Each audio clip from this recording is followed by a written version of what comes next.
Privatized water here in the US? Yes, it's happening right now. Back in 2002, the United Nations explicitly recognized the water as a human right, saying it is indispensable for leading a life in human dignity. Water is a prerequisite for any of the other basic human rights. But now, right here in the US, there is something fishy going on. Some are even calling it a possible human rights crisis. Here's the scoop. The city of Baltimore has already sent 25,000 notices, most of them to residents, with threats to shut off water if past due bills are not paid within 10 days. The organization, Food and Water Watch, estimates that up to 75,000 residents are under immediate threat of having their taps turned off in a city where nearly 1 out of 4 people live below the federal poverty line. Nick, this is outrageous.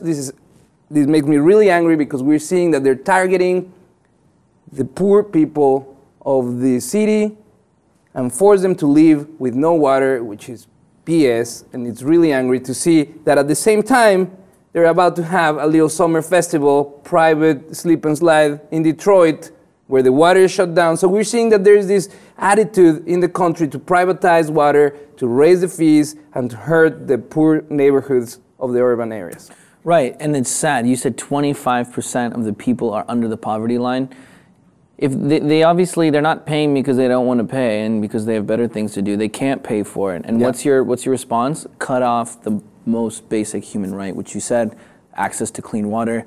That is something that is just totally wrong. But why don't they have some, I don't know, maybe some other alternative? Look, you don't pay for the money. Why doesn't the city start paying for it? Well, let me tell you why. Who's the bad guy? The bad guy here is this company called Viola. Viola is the largest water and sewer service company in the world.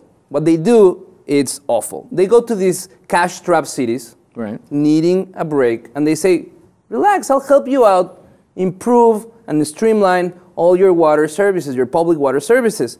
They control the water system. Then what they do, they raise the price 10% steadily every year. Who's going to get hurt? The poor. The poor. The poor that are, here's the thing. This is the other aspect of it. The people who is getting these notices, there are those who owe $250 or more for at least 6 months. Here's the catch.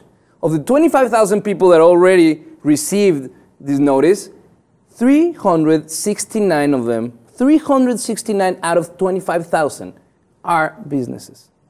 All of them together, those 400, almost 400 guys or users of the water system, they owe $10 million.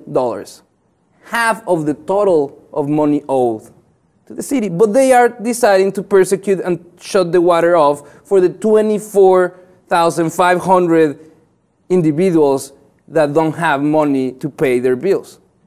But the business are getting a break. Which is terrible, and it's all because of this one company, right? Because it's so sad. It's a pathway. It's a pathway too. It's a pathway. Last year, labor, church, they all come together because they were trying to give a consulting, $500,000 consulting contract to this company to go in and assess the situation in Baltimore. Obviously, here's the catch. This company, Viola, they're very clever. In the fine print of these contracts, they say, yes, I'll go and I'll consult, I'll tell you what is wrong, but we owe the intellectual rights to any idea or workflow that we develop for your city. And if you want to use it, you're going to have to hire us. So basically, they force these cities that don't have enough manpower to solve their their public water systems problems, they have to hire them if they want to get a solution. And then, bang, the water is ours.